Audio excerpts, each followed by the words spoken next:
Assalamualaikum warahmatullahi wabarakatuh. Perkenalkan, nama saya Nafisa Salsabila Putri dengan NIM 233141004. Program Studi Pendidikan Guru Madrasah Ibtidaiyah Fakultas Ilmu Tarbiyah UIN Raden Mas Said Surakarta. Di sini saya akan menjelaskan tentang Client Center Therapy guna untuk memenuhi tugas mata kuliah bimbingan konseling. Client Center Therapy atau CCT adalah teori terapi yang dikembangkan oleh Carl Rogers. CCT didasarkan pada gagasan bahwa manusia memiliki kapasitas bawaan untuk tumbuh dan berkembang. CCT bertujuan untuk menciptakan lingkungan yang aman dan suportif, di mana klien dapat mengeksplorasi diri mereka sendiri dan membuat perubahan positif dalam hidup mereka. Prinsip-prinsip dasar CCT ada 4. Yang pertama, empati.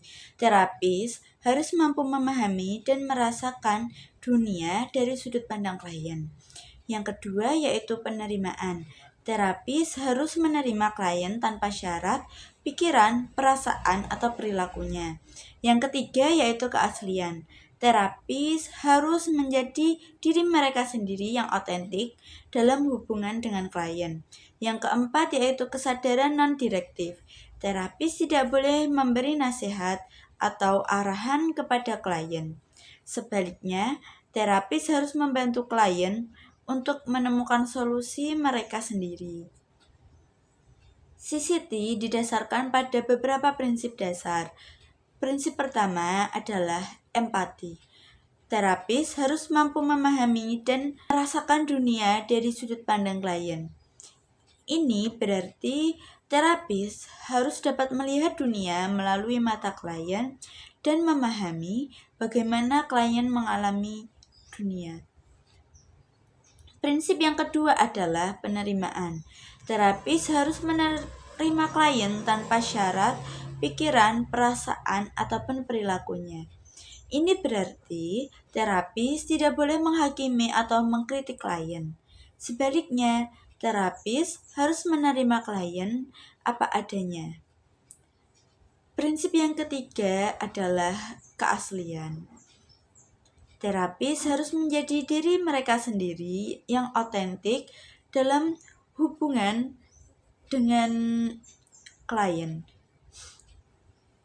Ini berarti terapis harus jujur dan terbuka dengan klien tentang pikiran dan perasaan mereka sendiri.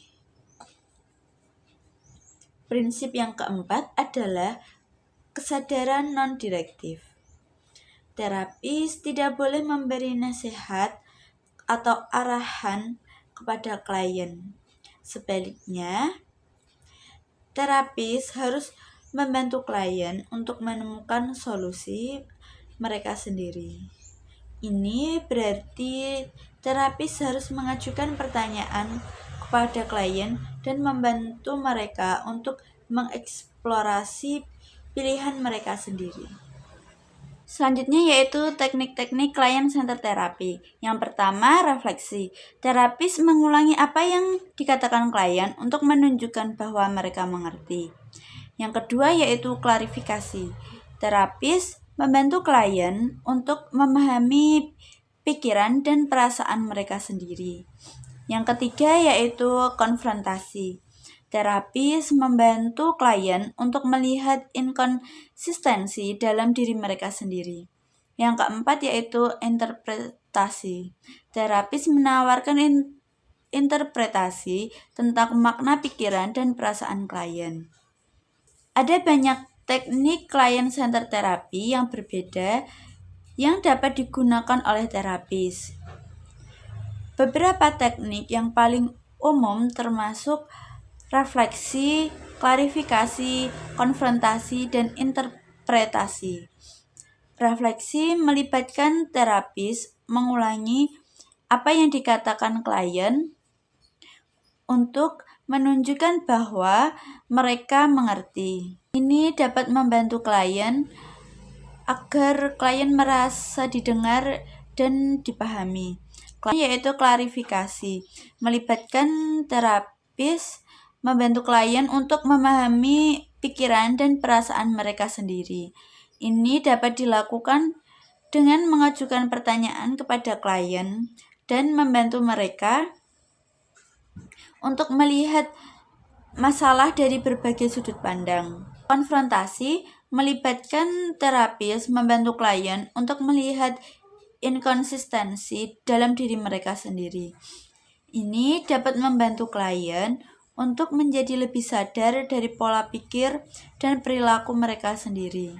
Interpretasi melibatkan terapis menawarkan interpretasi tentang makna, pikiran, dan perasaan klien. Ini dapat membantu klien untuk mendapatkan pemahaman yang lebih dalam tentang diri mereka sendiri.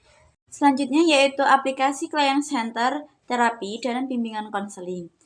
Yang pertama yaitu client center terapi dapat digunakan untuk membantu orang tua dengan berbagai masalah, termasuk kecemasan, depresi, kemarahan, dan masalah hubungan. Selanjutnya yaitu client center terapi dapat digunakan secara individu atau dalam kelompok. Selanjutnya yang ketiga yaitu client center terapi dapat digunakan dengan orang-orang dari segala usia dan latar belakang. Client center terapi dapat digunakan untuk membantu orang dengan berbagai masalah, termasuk kecemasan, depresi, kemarahan, dan masalah hubungan. Client center terapi dapat digunakan secara individu atau dalam kelompok. Client center terapi dapat digunakan dengan orang-orang dari segala usia dan latar belakang, membantu orang untuk mencapai potensi penuh mereka. Dari materi yang sudah saya sampaikan tadi dapat disimpulkan bahwa client center terapi adalah teori terapi yang efektif yang dapat membantu orang untuk mencapai potensi penuh mereka. Client center terapi didasarkan pada prinsip-prinsip empati, penerimaan, keaslian, dan kesadaran non-direktif. Client center terapi dapat digunakan untuk membantu orang dengan berbagai masalah, termasuk kecemasan, depresi, kemarahan, dan masalah hubungan. Client center terapi dapat digunakan dengan orang-orang dari segala usia dan latar belakang. Berikut adalah salah satu contoh kasus untuk mengimplementasikan teori client center terapi. Doni yang berusia 17 tahun adalah seorang siswa SMA yang sedang mengalami kesulitan berkomunikasi dengan orang tuanya. Doni merasa orang tuanya tidak memahaminya dan selalu ingin mengendalikannya. Hal ini menyebabkan Doni sering bertengkar dengan orang tuanya dan merasa tertekan. Berdasarkan teori client center terapi, kesulitan Doni berkomunikasi dengan orang tuanya kemungkinan besar disebabkan oleh kurangnya empati dan penerimaan dari orang tuanya.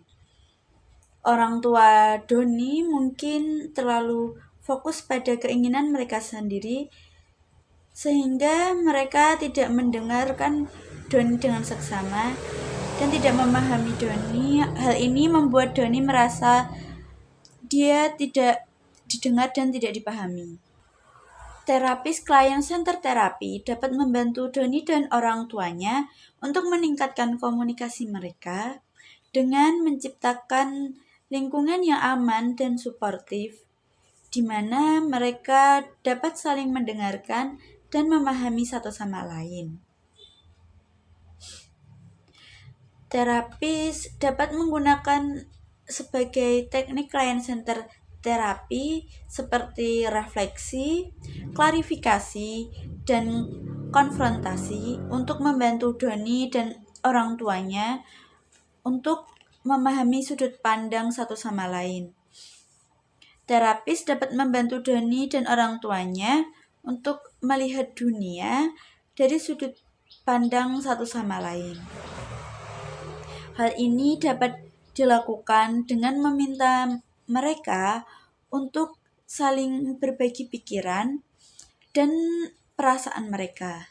Selanjutnya yaitu mengidentifikasi pola komunikasi yang tidak sehat. Terapis dapat membantu Doni dan orang tuanya untuk mengidentifikasi pola komunikasi yang tidak sehat seperti kritik, penghinaan, dan defensif. Selanjutnya yaitu mengembangkan keterampilan komunikasi yang lebih efektif. Terapis dapat membantu Doni dan orang tuanya untuk mengembangkan keterampilan komunikasi yang lebih efektif, seperti mendengarkan secara efektif, berbicara dengan jelas, dan menyelesaikan konflik.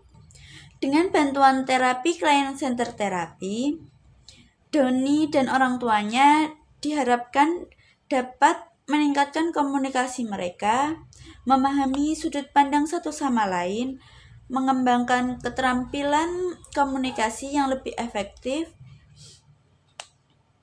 dan memiliki hubungan yang lebih kuat dan suportif.